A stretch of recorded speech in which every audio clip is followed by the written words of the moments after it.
ನಮಸ್ಕಾರ, ನೀವು ನೋಡ್ತಾ ಇದ್ದೀರಾ ಉತ್ತರ ಕರ್ನಾಟಕ ಸುದ್ದಿವಾಹಿನಿ. ನಾನು ಪ್ರಿಯಾಂಕಾ ಶ್ರೀಗುರು. ಬೀದರ್ ನಗರದ ಜಿಲ್ಲಾ ಪತ್ರಿಕಾ ಭವನದಲ್ಲಿ ಕರ್ನಾಟಕ ಕಾರ್ಯನಿರತ ಪತ್ರಕರ್ತರ ಸಂಘದ ಜಿಲ್ಲಾ ಘಟಕದ ವತಿಯಿಂದ ಕರ್ನಾಟಕ ಮಾಧ್ಯಮ ಅಕಾಡೆಮಿಯ ವಾರ್ಷಿಕ ಪ್ರಶಸ್ತಿ ಪುರಸ್ಕೃತರಾದ ಪ್ರಜಾವಾಣಿ ಪತ್ರಿಕೆಯ ಜಿಲ್ಲಾ ವರದಿಗಾರ ಶಶಿಕಾಂತ್ ಚೆಂಬಳ್ಳಿ ಹಾಗೂ ಅವರ ಮಾಧ್ಯಮ ಸೇವೆಯನ್ನು ಪರಿಗಣಿಸಿ ಗಣರಾಜ್ಯೋತ್ಸವದ ವತಿಯಿಂದ ನೀಡಿದ ವಾರ್ಷಿಕ ಪ್ರಶಸ್ತಿಗೆ ಭಾಜನರಾದ TV9 ಸುದ್ದಿವಾಹಿನಿಯ ಛಾಯಾಗ್ರಾಹಕರಾದ ಕೃಷ್ಣ ಅವರಿಗೆ ಅಭಿನಂದನಾ ಸಮಾರಂಭವನ್ನು ಹಮ್ಮಿಕೊಳ್ಳಲಾಯಿತು.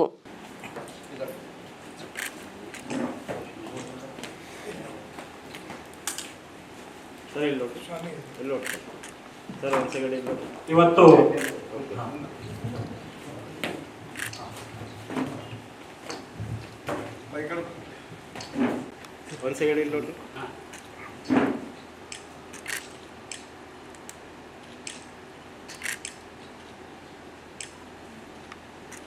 ಇನ್ನು ಕಾರ್ಯಕ್ರಮದ ಮುಖ್ಯ ಅತಿಥಿಗಳಾಗಿ ಆಗಮಿಸಿ ಪ್ರಶಸ್ತಿ ಪುರಸ್ಕೃತರಿಗೆ ಅಭಿನಂದನೆ ಸಲ್ಲಿಸಿ ಮಾತನಾಡಿದ ಹಿರಿಯ ಪತ್ರಕರ್ತ ಶಿವಶರಣಪ್ಪ ವಾಲಿ ಅವರು, ನಾವು ಇಷ್ಟು ದಿವಸ ಹೊರಗಿನವರ ಸನ್ಮಾನ ಸಮಾರಂಭಗಳಿಗೆ ಹೋಗಿ ಸುದ್ದಿ ಮಾಡ್ತಿದ್ವಿ, ಆದರೆ ಇವತ್ತು ನಮ್ಮನ್ನು ನಾವೇ ಸನ್ಮಾನ ಮಾಡ್ಕೊಳ್ತಿದ್ದೇವೆ. ಪತ್ರಕರ್ತರಾದ ನಮ್ಮಲ್ಲಿ ದ್ವೇಷ ಇರಬಾರ್ದು. ಚುನಾವಣೆ ಹಾಗೂ ಇನ್ನಿತರ ವಿಚಾರಗಳು ಏನೇ ಆಗಿದ್ರು ಕೂಡ ಅದೆಲ್ಲವನ್ನು ಮರೆತು ಒಂದಾಗಿ ಬಾಳ್ಬೇಕು ಎಂದು ಹೇಳಿದರು. ಇನ್ನು ಸಮಾಜಕ್ಕೆ ಸುದ್ದಿ ಕೊಡೋದು ಉಪಕಾರ ಅಲ್ಲ, ಅದು ನಮ್ಮ ಕರ್ತವ್ಯವಾಗಿದೆ. ಆ ಕರ್ತವ್ಯವನ್ನು ನಿರ್ವಹಿಸಲು ಸಮಾಜ ನಮ್ಮನ್ನು ನೇಮಿಸಿದೆ. ಹೀಗಾಗಿ ಪತ್ರಕರ್ತರ ಹಾದಿ ಹೂವಿನ ಹಾಸಿಗೆ ಅಲ್ಲ, ಸಾಕಷ್ಟು ಸವಾಲುಗಳನ್ನು ಎದುರಾಗ್ತವೆ. ಆ ಸವಾಲಿನ ಹಾದಿ ಬಗ್ಗೆ ತಿಳಿದಿದ್ರೂ ಕೂಡ ಆ ಕರ್ತವ್ಯ ನಿರ್ವಹಿಸುವ ಪತ್ರಕರ್ತರು ವಿಚಲಿತರಾಗಬೇಕು ಎಂದು ಪತ್ರಕರ್ತರಿಗೆ ಕಿವಿಮಾತು ಹೇಳಿದರು. ಇನ್ನು ಇದೇ ವೇಳೆ ಚುಡುಗುಪ್ಪ ಬಿಡಿ ವರದಿಗಾರ ದಿವಂಗತ ವೀರೇಶ್ ಕುಮಾರ್ ಮಠಪತಿ ಅವರ ಭಾವಚಿತ್ರಕ್ಕೆ ಪತ್ರಕರ್ತರ ಸಂಘದ ಪದಾಧಿಕಾರಿಗಳು ಹಾಗೂ ಹಿರಿಯ ಪತ್ರಕರ್ತರು ಪುಷ್ಪಾರ್ಚನೆ ಮಾಡುವ ಮೂಲಕ ಶ್ರದ್ಧಾಂಜಲಿಯನ್ನು ಸಲ್ಲಿಸಿದರು. ನಿರಂತರ ಸುದ್ದಿಗಾಗಿ ನೋಡ್ತಾ ಇರು ಉತ್ತರ ಕರ್ನಾಟಕ ಸುದ್ದಿವಾಹಿನಿ. ಚುನಾವಣೆ ಕಾಲದಲ್ಲಿ ಗುಂಪು ಮಾಡ್ಕೊಡ್ರಿ, ಬ್ಯಾಡ ಅಂತ ಹೇಳೋದಿಲ್ಲ. ಆದ್ರೆ ಗುಂಪು ಮನೆತನದ ಜಗಳ ಆದಂಗೆ ಆಗಬಾರ್ದು. ಅವ ನಾವು ವಿರೋಧ ಮಾಡಿದವನ್ನ ಹೆಂಗೆ ನೋಡೋಣ, ಈ ಪರಿಸ್ಥಿತಿ ಬರಬಾರ್ದು. ಅದು ಬಂದರೆ ನಾವು ಬೇರೆಯವ್ರಿಗೆ ಮಾರ್ಗದರ್ಶನ ಮಾಡಲಿಕ್ಕೆ ಸಾಧ್ಯ ಇಲ್ಲ. ಅಂಥ ಒಂದು ಪ್ರವೃತ್ತಿ ನಮ್ಮಲ್ಲಿ ಬೆಳೆಸ್ಕೋಬೇಕು. ನಾವು ಸುದ್ದಿ ಬರೆಯೋದನ್ನ ಸರಿಯಾಗಿ ಪ್ರಾಮಾಣಿಕವಾಗಿ ಬರೀಬೇಕು. ಸುದ್ದಿ ಬರೆಯೋದಂದ್ರೆ ನಮ್ಮ ಇಚ್ಛೆ ಅಲ್ಲ. ಇದು ನಾವು ಪತ್ರಕರ್ತರ ಅಂಶ ಮಾಡಿ ನಾವೇನು ಕೇಳಿದೀವಿ, ನಾವು ಪತ್ರಿಕೆಯಲ್ಲಿ ಪ್ರಶಸ್ತಿ ಬಂದವರಿಗೆ ನಾವೀಗ ಪುರಸ್ಕಾರ ನಾವು ಮಾಡ್ತಾ ಇದ್ದೀವಿ.